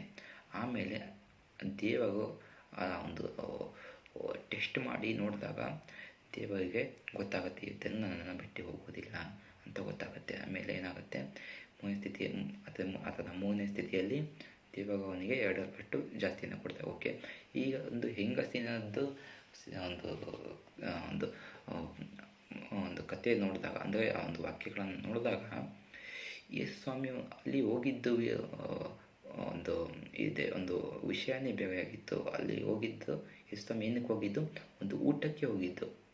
ಒಬ್ಬ ಫರಿಸಾಯನು ಊಟಕ್ಕೆ ಕರೆದಿರ್ತಾನೆ, ಊಟಕ್ಕಂತ ಹೋಗಿರ್ತಾರೆ. ಊಟಕ್ಕಂತ ಹೋಗಿದ್ದವರು ಅಲ್ಲಿ ಏನು ಮಾಡ್ತಾರೆ, ಸ್ವಾಮಿ ಅಲ್ಲಿ ಅವನು ಅಂದ್ಕೊಳ್ತಾನೆ, ಈ ಫರಿಸಾಯನು ಇವನು ನಿಜವಾಗಲೂ ಈತ ಒಬ್ಬ ಪ್ರವಾದಿಯಾಗಿದ್ದರೆ ಆ ಹೆಂಗಸನ್ನು ಬಿಟ್ಬಿಡ್ತಾ ಇದ್ದ. ಅಂದರೆ ಹೆಂಗಸು ಆತನನ್ನು ಮುಟ್ಟಿದಾಗ ಆತನು ಆ ಹೆಂಗಸನ್ನು ಅರ್ಥ ಮಾಡಿಕೊಂಡು ಅವಳಿಂದ ದೂರ ಆಗ್ತಾ ಇದ್ದ ಅಂತ ಅವನು ಅಂದ್ಕೊಳ್ತಾನೆ. ಆದರೆ ದೇವರು, ಯೇಸು ಸ್ವಾಮಿ ಸರ್ವಶಕ್ತನಾಗಿರೋದ್ರಿಂದ, ಮನಸ್ಸಿನ ಮಾತುಗಳನ್ನು ಕೇಳುವಾತನಾಗಿರೋದ್ರಿಂದ ಆತನಿಗೆ ಗೊತ್ತಾಗ್ತದೆ. ಅದಕ್ಕೆ ಆತನು ಸೀಮೋನನಿಗೆ ಹೇಳೋದಿಲ್ಲ, ಸೀಮೋನ ಹತ್ರ ಹೇಳ್ತಾನೆ ಹೊರತು ಆ ಫರಿಸಾಯನ ಹತ್ರ ಏನೂ ಮಾತಾಡೋದಿಲ್ಲ. ಸೀಮೋನನಿಗೆ ಅಂತ ಹೇಳ್ತಾನೆ, ವಾಕ್ಯದಲ್ಲಿ ಇದೆಯಲ್ಲ, ಅಂದರೆ ಸೀಮೋನ ಹತ್ರ ಆತ ಏನಂತ ಹೇಳ್ತಾನೆ, ನಾನು ನಿನ್ನ ಮನೆಗೆ ಬಂದಾಗ ನೀನು ನನ್ನ ಕಾಲಿಗೆ ನೀರನ್ನು ಕೊಡಲಿಲ್ಲ, ಆದರೆ ಈಕೆಯನ್ನು ನೋಡು, ಆಕೆಯನ್ನು ನೋಡು ನೀನು, ಆಕೆಯ ಕಣ್ಣೀರಿನಿಂದಲೇ ಆಕೆ ನನ್ನ ಪಾದಗಳನ್ನು ತ್ಯಾವ ಮಾಡಿದ್ಲು. ಮತ್ತು ನೀನು ನನ್ನ ಒಂದು ತಲೆಗೆ ತೈಲವನ್ನು ಕೊಡಲಿಲ್ಲ ನೀನು ನನಗೆ, ಆದರೆ ಈಕೆಯನ್ನು ನೋಡು, ಈಕೆ ನನಗೆ ಸುಗಂಧ ತೈಲವನ್ನೇ ಕೊಟ್ಟಳು. ಹಾಗೆ ನೋಡಿದಾಗ ಆಕೆ ಇನ್ನೂ ಹೆಚ್ಚಾಗಿ, ಮತ್ತು ನನ್ನ ಕಾಲುಗಳನ್ನು ಆಕೆಯ ಒಂದು ತಲೆ ಕೂದಲಿನ ಅದರಿಂದನೇ ಒರೆಸಿದ್ಲು ಅಂತ ಯೇಸು ಸ್ವಾಮಿ ಹೇಳ್ತಾರೆ ಆತನಿಗೆ. ಆಗ ಏನಾಗುತ್ತೆ, ಯೇಸು ಸ್ವಾಮಿ ಒಂದು ಕೆಟ್ಟ ಪಾಪದಲ್ಲಿದ್ದವಳನ್ನು ಅವಳನ್ನು ಕೂಡ ಯೇಸು ಸ್ವಾಮಿ ಇಲ್ಲಿ ಕತ್ತಲಲ್ಲಿ, ಪಾಪದಲ್ಲಿ ಅಂತಂದರೆ ಕತ್ತಲಲ್ಲಿ ಅಂತ ಹೇಳಿದ್ರು ತಪ್ಪಾಕೋದಿಲ್ಲ. ನೀವು ಯಾವ ಥರ ಬೇಕಾದ್ರೆ ಯಾವ ಒಬ್ಬ ಸೇವಕರನ್ನು ಅದು ಕೇಳಿ, ಕತ್ತಲೆಯ ಜೀವಿತ ಅಂತಂದರೆ ಪಾಪದ ಜೀವಿತ. ಒಂದು ಪಾಪದ ಜೀವಿತದಿಂದ ಆಕೆಯನ್ನು ಏನು ಮಾಡ್ತಾರೆ, ಯೇಸು ಸ್ವಾಮಿ ಬೆಳಕಿಗೆ ಕರ್ಕೊಂಡ್ಬರ್ತಾರೆ. ಹೇಗೆ ಆಕೆಯ ಒಂದು ಪಾಪಗಳನ್ನು ಕ್ಷಮಿಸಿ ಆಕೆಗೆ ಒಂದು ಹೊಸ ನೂತನ ಜೀವಿತವನ್ನು ಕೊಡ್ತಾರೆ. ನೂತನ ಜೀವಿತವನ್ನು ಕೊಟ್ಟು ಆಕೆಯನ್ನು ಏನು ಮಾಡ್ತಾರೆ, ಒಂದು 50ನೇ ವಾಕ್ಯದಲ್ಲಿ ನೋಡುವಾಗ, ಒಂದು 50ನೇ ವಾಕ್ಯದಲ್ಲಿ ಹೇಳುವ ಪ್ರಕಾರ, ನಿನ್ನ ನಂಬಿಕೆ ನಿನ್ನ ಪಾಪಗಳನ್ನು ಕ್ಷಮಿಸಿತ್ತು ಅಂತ ಹೇಳಿ. ಅಂದರೆ ನಿನ್ನ ನಂಬಿಕೆ, ಆಕೆಗೆ ನಂಬಿಕೆ ಇತ್ತು. ಇವಾಗ ನೀವು ಕೂಡ ಪಾಪ ಮಾಡಿಬಿಟ್ಟಿರ್ತೀರ, ಆದರೆ ನಿಮಗೆ ಗೊತ್ತಿರೋದಿಲ್ಲ. ಇವಾಗ ನೀವು ದೇವರನ್ನು ಪ್ರಾರ್ಥಿಸಿದಾಗ, ಅಂದರೆ ಆಕೆ ಹೇಗೆ ಹೋಗಿ ಪ್ರಾರ್ಥಿಸ್ತಾಳೋ, ಯೋಬನಿಗೆ ಇದ್ದಂಥ ಒಂದು ಸ್ವಭಾವ ಆಗಲಿ, ಒಂದು ನಂಬಿಕೆ ಆಗಿರ್ಬೋದು, ಆತ ಇದ್ದಂಥ ದೃಢವಾಗಿ ಇದ್ದಂಥ ಆ ಒಂದು ಸ್ವಭಾವ ಆಗಿರ್ಬೋದು, ಅದನ್ನೆಲ್ಲ ನಾವು ಇಟ್ಕೊಳ್ಬೇಕು. ನಮ್ಮ ಜೀವಿತದಲ್ಲಿ ನಾವು ಅನುಸರಿಸ್ಕೊಳ್ಬೇಕು. ಕ್ರೈಸ್ತರಾಗಿ ನಾವು ಎಂದಿಗೂ ದೇವರನ್ನು ಬಿಟ್ಟುಕೊಡಬಾರ್ದು ಅಂತಂದರೆ ದೇವರಿಂದ ದೂರ ಬರಬಾರ್ದು. ಇಂಥ ಸ್ಥಿತಿ ಆದರೂ ಬರಲಿ, ದೇವರ ವಾಕ್ಯ ದೇವರು ನಮ್ಮೊಂದಿಗೆ ಇದ್ದರೆ, ದೇವರ ಪವಿತ್ರಾತ್ಮರು ನಮ್ಮಲ್ಲಿದ್ದರೆ, ಆತನ ಹೇಳುವ ಪ್ರಕಾರ ಲೋಕವನ್ನೇ ಜಯಿಸ್ಬೋದು. ನಾವು ಏನು ಮಾಡ್ಬೋದು, ಲೋಕವನ್ನೇ ಜಯಿಸ್ಬೋದು. ಅಂಥ ಒಂದು ಶಕ್ತಿ ನಮ್ಮಲ್ಲಿರ್ತದೆ. ಆತ ಪವಿತ್ರಾತ್ಮ ನಮ್ಮಲ್ಲಿದ್ದರೆ ಲೋಕವನ್ನೇ ಜಯಿಸ್ಬೋದು. ನೋಡಿ, ಯುವಕರಿಗೆ ಹೇಳ್ತೇವೆ, ಯವನಸ್ಥರಿಗೆ ನೋಡಿ, ಪಾಪಗಳನ್ನ ಮಾಡ್ತೀರಾ, ಪಾಪಗಳನ್ನು ನಿಮ್ಮ ಸ್ನೇಹಿತರ ಮುಖಾಂತರ ಆಗಿರ್ಬೋದು, ಜಾಸ್ತಿ ಇದು ಮ್ಯಾಕ್ಸಿಮಮ್ ಆಗೋದು ಸ್ನೇಹಿತರಿಂದ, ಅಂದರೆ ಕೆಟ್ಟ ಸ್ನೇಹಿತರಿಂದ. ಏನಾಗುತ್ತೆ, ಅವರು ಗೊತ್ತಿರೋದಿಲ್ಲ ನಿಮಗೆ ಯಾವ ಥರದ ಒಂದು ಸ್ನೇಹವನ್ನು ಮಾಡ್ತಾಯಿದ್ದೀವಿ ಅಂತ. ಕೆಟ್ಟ ಯವನಸ್ಥರ ಜೊತೆ ನೀವು, ಅಂದರೆ ಅನ್ಯ ಜನರಲ್ಲಿದ್ದ ನಾವು ಕ್ರೈಸ್ತರು ಅಂತ ಅನ್ನಿಸ್ಕೊಳ್ಬೇಕು ಅಂತಂದರೆ ನಾವು ಪರಲೋಕಕ್ಕೆ ಸೇರಿದವರಾಗಿರಬೇಕು. ನಾವು ಇಹಲೋಕದವರಾಗಿರಬಾರ್ದು. ಓಕೆನಾ? ನಾವು ಪರಲೋಕಕ್ಕೆ ಸೇರಿದವರು. ಯಾರಲ್ಲಿ ಪವಿತ್ರಾತ್ಮ ಇರ್ತಾರೋ ಅವರು ಇಹಲೋಕಕ್ಕೆ ಸೇರೋದಿಲ್ಲ ಹೊರತು ಪರಲೋಕಕ್ಕೆ ಸೇರ್ತಾರೆ. ಓಕೆನಾ. ಈಗ ಯವನಸ್ಥರಿಗೆ ನಾನು ಹೇಳೋ ಅಂತ ಒಂದು ಮಾತೇನಂತಂದರೆ, ಪಾಪ ಅವರು ಗೊತ್ತಿಲ್ಲದೆ ಮಾಡಿಬಿಡ್ತವೆ. ಅಂದರೆ ಆ ಒಂದು ಸಿಚುವೇಶನ್ಗಳು ಮಾಡಿಸುತ್ತೆ, ಅಥವಾ ಸ್ನೇಹಿತರು ಕೆಟ್ಟ, ಅಂದರೆ ಸ್ನೇಹಿತರು ನಾಗಮನುಷ್ಯರು, ಇಹಲೋಕದ ನಾಗಮನುಷ್ಯರು ಮುಖಾಂತರ ಸೈತಾನ ಮಾಡಿಸ್ತಾನೆ. ಆಯಿತಾ. ಸೈತಾನ ಮಾಡಿಸೋದು ಅಂತಂದರೆ ನಮಗೆ ಹೇಗೆ ಒಂದು ಸೈನ್ಯ ಇದೆಯೋ, ಅಂದರೆ ಒಂದು ದೇವರ ಸೈನ್ಯವಿದೆಯೋ, ದೇವದೂತರ ಸೈನ್ಯವಿದೆಯೋ, ಹಾಗೆ ಹಾಗೆ ಹಾಗೆ ಕೂಡ ಸೈತಾನಿಗೂ ಕೂಡ ದುರಾತ್ಮ ಶಕ್ತಿಗಳ ಸೈನ್ಯವಿದೆ. ಅದನ್ನು ಡಿಮಾನ್ಸ್ ಅಂತ ಹೇಳ್ತಾರೆ. ಡಿಮಾನ್ಸ್ ಅಂತ ಅಂದರೆ ದುರಾತ್ಮ ಶಕ್ತಿಗಳು. ಸೈತಾನ ಅಂತಂದರೆ ಡೆವಿಲ್ ಅಂತ ಏನು ಹೇಳ್ತೀವಿ ಇಂಗ್ಲೀಷ್ನಲ್ಲಿ. ಡೆವಿಲ್ ಅಂತ ಅಂದರೆ ಸೈತಾನ. ಡಿಮಾನ್ಸ್ ಅಂತ ಅಂದರೆ ಆ ಒಂದು ದುರಾತ್ಮ ಶಕ್ತಿಗಳು. ಆಯಿತಾ. ಆ ಒಂದು ದುರಾತ್ಮ ಶಕ್ತಿಗಳನ್ನು ಇಟ್ಕೊಂಡು ಆತ ಸೈತಾನ ಒಂದು ಎಲ್ಲ ಥರ ಕೆಟ್ಟ ಕೆಲಸಗಳನ್ನು ಮಾಡಿಸ್ತಾನೆ. ಆಯಿತಾ. ಹಾಗೆ ನಾವು ಮನುಷ್ಯರಲ್ಲಿ ಆತ ಒಂದು ದುರಾತ್ಮ ಶಕ್ತಿಯನ್ನು ಇಟ್ಟು ಮಾಡಿಸ್ತಾನೆ. ಕುಡಿತ ಆಗಿರ್ಬೋದು, ಅದು ಮೋಸ್ಟ್ ಜಾಸ್ತಿ ಆಗೋದು ಯವನಸ್ಥರು ಒಂದು ಹಳ್ಳಕ್ಕೆ ಬೀಳೋದು ಮತ್ತು ಒಂದು ಬಲೆಗೆ ಬೀಳೋದು. ಕುಡಿತ ಈ ಥರ ಕೆಟ್ಟ ಚಟಗಳಿಗೆ, ಕೆಟ್ಟ ಅಭ್ಯಾಸಗಳಿಗೆ ಬೀಳೋದು, ಬಿದ್ದು ಅದರಿಂದ ಈಚೆ ಬರೋದಕ್ಕೆ ಆಗೋದಿಲ್ಲ. ಅಂದರೆ ದೇವರೊಂದಿಗೆ ಅವರು ಐಕ್ಯತೆಯನ್ನು ಇಟ್ಕೊಂಡಿರೋದಿಲ್ಲ. ಆಯಿತಾ. ಓಕೆ. ಈಗ ನಾವು ಇದರಲ್ಲಿ ಕಲಿತಂಥ ಒಂದು ಸ್ವಾರ್ಥ ಏನಂದರೆ, ನೋಡಿ, ಯೋಬನಿಗೆ ಕೊಟ್ಟಂಥ, ಅಂದರೆ ಯೋಬನನ್ನು ಪರೀಕ್ಷಿಸಿದ ದೇವರು ನಮ್ಮನ್ನು ಕೂಡ ಪರೀಕ್ಷಿಸ್ತಾರೆ. ಯಾವಾಗ ಗೊತ್ತಾ? ನಾವು ದೇವರಲ್ಲಿ ದೃಢವಾಗಿದ್ದಾಗ. ನಮಗೆ ಎಂಥ ಕೆಟ್ಟ ಸ್ಥಿತಿ ಬಂದವನು ಕೂಡ ನಾವು ದೇವರನ್ನು ಬಿಟ್ಕೊಡ್ಬಾರ್ದು. ಆ ದಿನ ನೋಡಿ, ದೇವರನ್ನು ಆ ದಿನ ಯೋಬನ್ನು ಹೇಗೆ ಬಿಟ್ಕೊಡ್ಲಿಲ್ಲ, ಹಾಗೆ ನಾವು ಕೂಡ ಬಿಟ್ಕೊಡ್ಬಾರ್ದು. ಆಯಿತಾ. ಆ ಯೋಬನಿಗೆ ಕೊಟ್ಟಂಥ ದೇವರು ನಮಗೆ ಯಾಕೆ ಕೊಡೋದಿಲ್ಲ ಹೇಳಿ, ಅಲ್ವಾ? ಯೋಬನಿಗೆ ಕೊಟ್ಟಂಥದ್ದು ಅಂದರೆ ಅದಕ್ಕೆ 2ರಷ್ಟು ಐಶ್ವರ್ಯವನ್ನು ಹೆಚ್ಚಿಸಿ ಕೊಟ್ಟರು. ಹಾಗೆ ನಮಗೆ ಯಾಕೆ ಕೊಡೋದಿಲ್ಲ? ಬೇಡಿಕೊಳ್ಳಿರಿ ಕೊಡುವುದು, ತಟ್ಟಿರಿ ತೆರೆಯಲ್ಪಡುವುದು,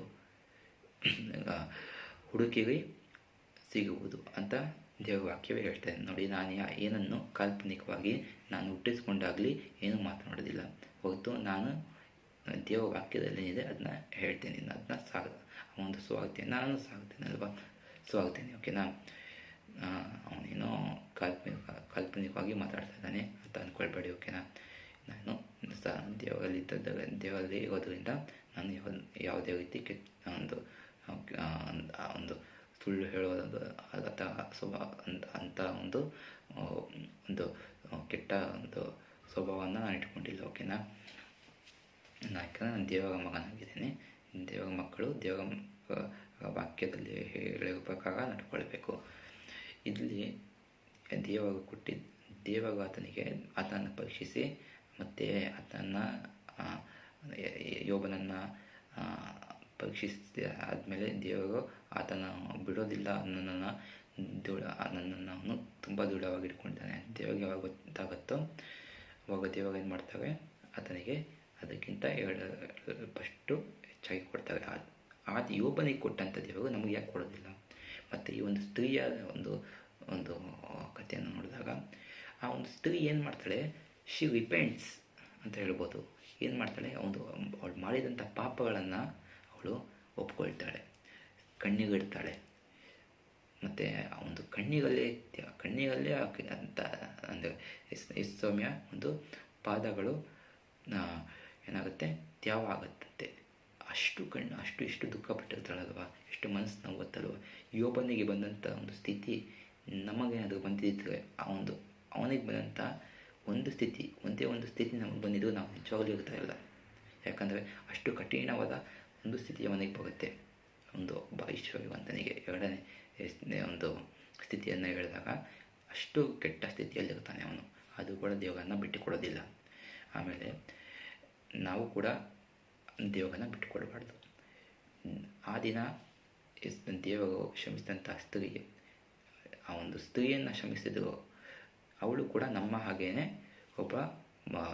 ಅವಳು ನಂಬಿಕೆ ಇದ್ದಂಥ ಸ್ವಾಮಿಯನ್ನು ನಂಬ್ತಾ ಇದ್ದಂಥ ಒಬ್ಬ ನಾಗಮನುಷ್ಯಾಗಿದ್ಲು. ಓಕೆನಾ.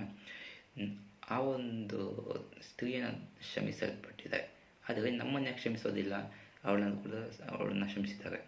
ನಾವು ಕೂಡ ಯಾವಾಗ ಒಂದು ದೇವರ ಹತ್ರ ನಾವು ಯಾವಾಗ ಕನ್ಫೆಸ್ ಮಾಡ್ಕೋತೀವೋ, ನಾವು ಯಾವಾಗ ಕನ್ಫೆಸ್ ಅಂತಂದರೆ ನಾವು ಯಾವಾಗ ಒಪ್ಕೊಳ್ತೀವೋ ನಮ್ಮ ಪಾಪಗಳನ್ನು, ನಾವು ಯಾವಾಗ ದೇವರ ಹತ್ರ ದೇವರ ಸಾನ್ನಿಧ್ಯದಲ್ಲಿ ನಾವು ಯಾವಾಗ ಒಪ್ಕೊಳ್ತೀವೋ ಆವಾಗ ನಮ್ಮ ಪಾಪಗಳನ್ನು ದೇವರು ಕ್ಷಮಿಸ್ತಾರೆ. ಆಯಿತಾ? ನೋಡಿ, ದೇವರು ಕ್ಷಮಿಸುವಂಥ ದೇವರಾಗಿದ್ದಾರೆ. ಓಕೆ. ದೇವರು ಈ ಲೋಕಕ್ಕೆ ಬಂದಿದ್ದೇ ಪಾಪಿಗಳಿಗೋಸ್ಕರ. ಲೋಕಕ್ಕೆ ದೇವರು ಬಂದಿದ್ದೇ ಪಾಪಿಗಳಿಗೋಸ್ಕರ. ದೇವರು ಕ್ಷಮಿಸ್ತಾರೆ. ದೇವರು ಕ್ಷಮಿಸುವಂಥ ದೇವರಾಗಿದ್ದಾರೆ. ಓಕೆ. ಈ ಒಂದು ದಿನ ನಾನು ನಿಮ್ಮ ಮುಂದೆ ಕಳೆಯೋದಕ್ಕೆ ದೇವರ ಕೃಪೆ ತೋರಿದಕ್ಕಾಗಿ ನಾವು ಪ್ರಾರ್ಥನೆ ಮಾಡೋಣ. ಓಕೆನಾ. ಕೈಗಳನ್ನು ಜೋಡಿಸಿ ಕಣ್ಣುಗಳನ್ನು ಮುಚ್ಚಿ ಪ್ರಾರ್ಥನೆ ಮಾಡೋಣ. ಜೀವಿಸುವಂಥ ದೇವರೇ ಸ್ತೋತ್ರ. ಅಪ್ಪ ತಂದೆ ಹೌದಪ್ಪ ಯೇಸುವೆ. ತಂದೆ ಸ್ತೋತ್ರ.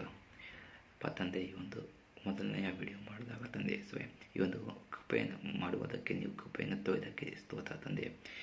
ಈ ಒಂದು ವಿಡಿಯೋವನ್ನು ನೋಡ್ತಾ ಇರುವಂಥ ಪ್ರತಿಯೊಬ್ಬರ ಮನಸ್ಸನ್ನು ನೀವು ಮುಟ್ಟಿರಿ ತಂದೆ. ಅವರನ್ನು ಮುಟ್ಟಿ ಆಶೀರ್ವದಿಸಿರಿ ತಂದೆ.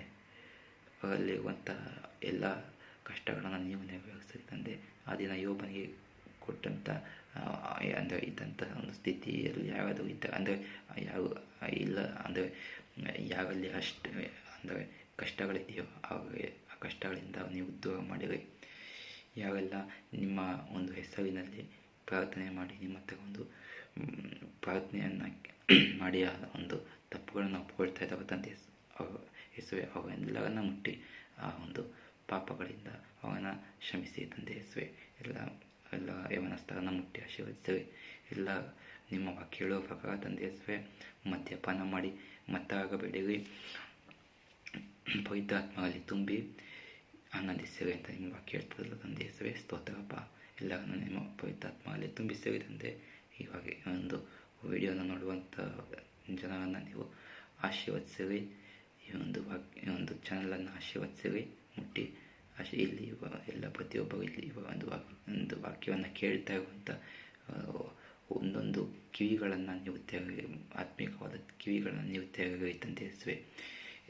ಈ ಒಂದು ವಾಕ್ಯವನ್ನು ಕೇಳ್ತಾ ಇರುವಂಥ ಒಂದು ಮನುಷ್ಯ ಯಾರಿದಾಗ ಆತ್ಮಿಕವಾದಂಥ ಕಿವಿಗಳನ್ನು ನೀವು ತೆರೆಯಿರಿ. ಆತ್ಮಿಕವಾದಂಥ ಕಿವಿಗಳನ್ನು ತೆಗೆದು ಅವರನ್ನು ನಿಮ್ಮ ಒಂದು ಸಾನ್ನಿಧ್ಯದಲ್ಲಿ ನೀವು ಇಟ್ಕೊಳ್ಳಿ ತಂದೆ ಯೇಸುವೆ. ಅವರನ್ನು ಆಶೀರ್ವದಿಸಿರಿ. ಯೋಗನನ್ನು ಆಶೀರ್ವದಿಸಿದಾಗೆ ನೀವು ಯೋಗವನ್ನು ಆಶೀರ್ವದಿಸಿರಿ, ಮುಟ್ಟಿರಿ, ಆಶೀರ್ವದಿಸಿರಿ. ಯೇಸುವೆ ಸ್ತುತಿ, ಯೇಸುವೆ ಆರಾಧನೆ. ಅವರ ಪಾಪಗಳನ್ನು ಕ್ಷಮಿಸಿರಿ ಯೇಸುವೆ. ಈ ಒಂದು ಚಾನಲನ್ನು ಆಶೀರ್ವದಿಸಿರಿ. ಯೇಸುವಿನ ಮುದ್ದಾದ ಸರ್ವಶಕ್ತನಾದ ಯೇಸು ಕ್ರಿಸ್ತನ ಒಂದು ಮುದ್ದಾದ ನಾಮದಲ್ಲಿ ಬೇಡಿ ಈ ಒಂದು ಪ್ರಾರ್ಥನೆಯನ್ನು ಹೊಂದಿದ್ದೇನೆ ತಂದೆ. ಆಮೇನ್. ದೇವರನ್ನ ಯೇಸು ಕ್ರಿಸ್ತನು ನಮಗೆ ಕಲಿಸಿಕೊಟ್ಟಂಥ ಪ್ರಾರ್ಥನೆಯನ್ನು ಹೇಳೋಣ, ಒಟ್ಟಾಗಿ ಹೇಳೋಣ. ಪರಲೋಕದಲ್ಲಿರುವ ನಮ್ಮ ತಂದೆಯೇ, ನಿಮ್ಮ ನಾಮವು ಪರಿಶುದ್ಧ ಎಂದೆನಿಸಲ್ಪಡಲಿ. ನಿಮ್ಮ ರಾಜ್ಯವು ಬರಲಿ.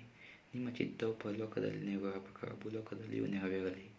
ನಮ್ಮ ದಿನದ ಆಹಾರವನ್ನು ನಮಗೆ ದಯಪಾಲಿಸಿ ಕೊಡಿರಿ. ನಮಗೆ ತಪ್ಪು ಮಾಡಿದವನು ನಾವು ಕ್ಷಮಿಸಿದಂತೆ ನಮ್ಮ ತಪ್ಪುಗಳನ್ನು ಕ್ಷಮಿಸಿರಿ. ಯಾಕಂದರೆ ನಿಮ್ಮ ರಾಜ್ಯವು ಬಲವು ಮಹಿಮೆಯು ಸದಾಕಾಲ ಎಂದೇ ಸ್ವಾಮಿ. ಆಮೇನ್. ಹಾಗೆ ಕೀರ್ತನೆಗಳು 103 ಹೇಳೋದನ್ನು ನಾವು ಹೇಳೋಣ. ನಮ್ಮ ಬಾಯಿಗಳಲ್ಲಿ ನಾವು ಹೇಳೋಣ. ನನ್ನ ಮನವೇ ಯೆಹೋವನನ್ನು ಕೊಂಡಾಡು, ನನ್ನ ಸರ್ವೇಂದ್ರಿಯಗಳ ಆತನ ಪವಿತ್ರ ನಾಮವನ್ನು ಕೀರ್ತಿಸಿರಿ. ನನ್ನ ಮನವೇ ಯೆಹೋವನನ್ನು ಕೊಂಡಾಡು, ಆತನು ಮಾಡಿದ ಉಪಕಾರಗಳಲ್ಲಿ ಅವನನ್ನು ಮರೆಯಬೇಡ. ಆಮೇನ್, ಆಮೇನ್, ಆಮೇನ್. ಇಷ್ಟು ಕಾಲಗಳ ಕಾಲ ನನ್ನೊಂದಿಗೆ ನೀವಿದ್ದು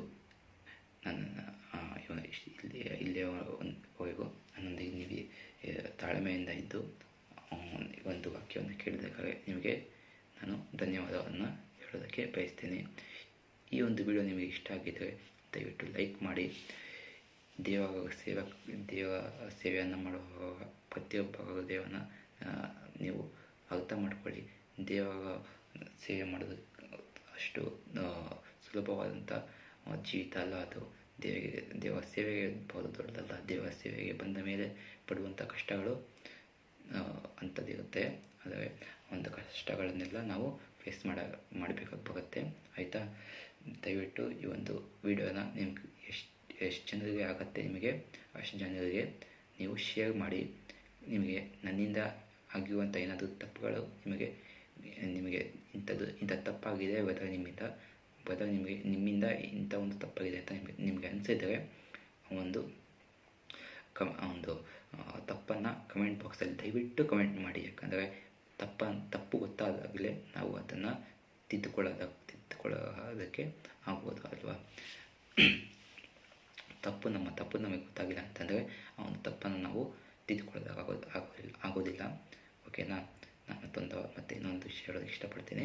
ನಾನು ಮಾತಾಡೋದು ಸ್ವಲ್ಪ ಮಾತಾಡುವಂಥ ಒಂದು ಮಾತುಗಳು ಸ್ವಲ್ಪ ತೊದಲು ಮಾತುಗಳನ್ನು ಆಡ್ತೀನಿ. ನನ್ನಿಂದ ಅದನ್ನು ನಾನು ಅದನ್ನ ಯಾಕೆ ಯಾವಾಗ ಹೇಳ್ತಾ ಇದ್ದೀನಿ ಅಂತಂದರೆ ಕೆಲವು ಮರೆತೋಗ್ಬಿಡ್ತಾರೆ. ದಯವಿಟ್ಟು ಈ ಒಂದು ಚಾನಲನ್ನು ನೀವು ಸಬ್ಸ್ಕ್ರೈಬ್ ಮಾಡಿಲ್ಲ ಅಂತಂದರೆ ಸಬ್ಸ್ಕ್ರೈಬ್ ಮಾಡಿ, ಮತ್ತು ಬೆಲ್ ಐಕಾನನ್ನು ಒತ್ತಿ. ನಾನು ಹಾಕುವಂಥ ಪ್ರತಿಯೊಂದೊಂದು ವಿಡಿಯೋಗಳು ನಿಮಗೆ ನೋಟಿಫಿಕೇಷನ್ಗಳು ಬರುತ್ತೆ. ಆಯಿತಾ? ಒಂದು ವಾಕ್ಯದ ಒಂದು ಬೀಜವನ್ನು ನೀವು ನಿಮ್ಮಲ್ಲಿ ಬೆಳೆದುಕೊಳ್ಳೋದಕ್ಕೋಸ್ಕರ ಈ ವಿಡಿಯೋನ ನೋಡಿ ತಪ್ಪುಗಳನ್ನು ಕಮೆಂಟ್ ಮಾಡಿ, ಆದಷ್ಟು ಜನಕ್ಕೆ ಶೇರ್ ಮಾಡಿ. ಎಲ್ಲರೂ ದೇವರ ವಾಕ್ಯವನ್ನು ತಿಳಿದುಕೊಳ್ಳಿ. ದೇವರ ಐಕ್ಯತೆ ಹೋಗಲು ಕೂಡ ಹೆಚ್ಚಲ್ಪಡಲಿ. ಇಲ್ಲಿ ತನಕ ಇದಕ್ಕಾಗಿ ನಿಮಗೆ ಧನ್ಯವಾದ. ದೇವರು ನಿಮ್ಮನ್ನು ಆಶೀರ್ವದಿಸಲಿ. Thank you.